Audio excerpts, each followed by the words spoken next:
ini saya akan menjelaskan tentang Museum Geologi yang berada di Bandung dan didirikan pada 16 Mei 1929. Nah, museum ini tuh direnovasi dengan dana bantuan dari JICA, Japan International Cooperation Agency. Setelah mengalami renovasi, Museum Geologi dibuka dan diresmikan Wakil Presiden Megawati pada 23 Agustus 2000. Nah, sebagai monumen bersejarah, museum yang berada di bawah perlindungan pemerintah dan merupakan peninggalan nasional. Di museum ini tersimpan dan mengelola banyak materi geologi seperti fosil, batuan, dan mineral. Itu ada gambar-gambarnya batuan-batuan yang ada di museum tersebut. Nah, di dalam museum ini tuh ada beberapa pembagian lantai dan ruangan. Nah, yang pertama itu ada lantai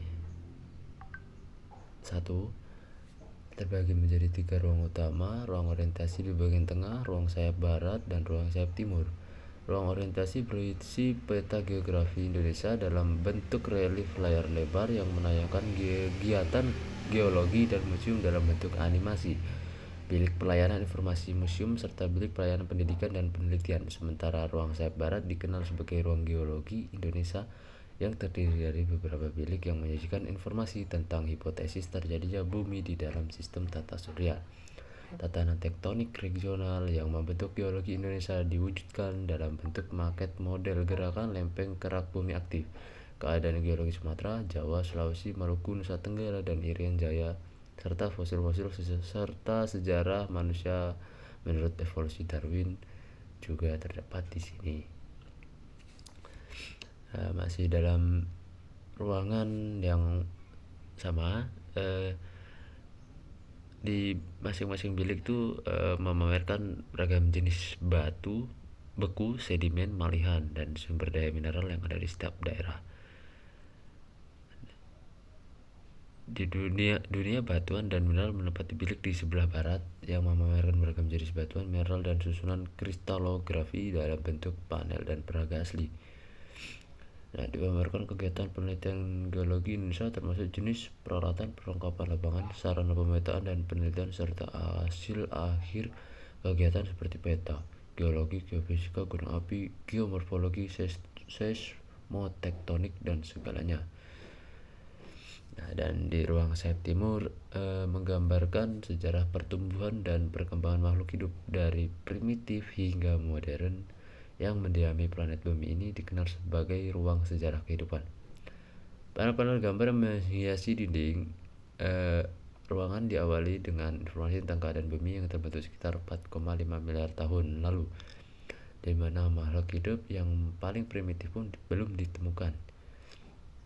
Nah, baru beberapa miliar tahun sesudahnya, di saat bumi sudah mulai tenang, lingkungannya mendukung perkembangan beberapa jenis tumbuhan bersel tunggal yang keberadaan terekam dalam bentuk fosil reptilia bertulang belakang berukuran besar yang hidup menguasai masa Mesozoikum tengah hingga akhir. Nah, 210 sampai 65 juta tahun lalu. Diperagakan dalam bentuk replika fosil Tyrannosaurus rex osborne, jenis kadal buas pemakan daging yang panjangnya mencapai 19 meter dan berat 8 ton. Nah, di ruang tengah atau lantai 2 berisi pertambangan emas terbesar di dunia yang terletak di pegunungan tengah Irian Jaya, tambang terbuka Grasberg yang mempunyai cadangan sekitar 1,186 miliar ton dengan kandungan tembaga 1,2%, emas 1,19 gram per ton, dan perak 3 gram per ton. Gabungan beberapa tambang terbuka dan tambang bawah tanah air aktif di sekitarnya memberikan cadangan biji besi sebanyak 2,5 miliar ton. Nah, di ruang timur ini ada 7 ruangan kecil yang kesemuanya itu memberikan informasi tentang aspek positif dan negatif tataan geologi bagi kehidupan manusia, khususnya di Indonesia.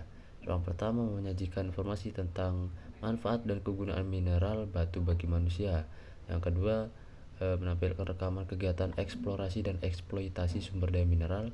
Yang ketiga, informasi tentang pemakaian mineral dan dalam kehidupan sehari-hari. Yang keempat, menunjukkan cara pengelolaan dan pengelolaan komoditas mineral dan energi.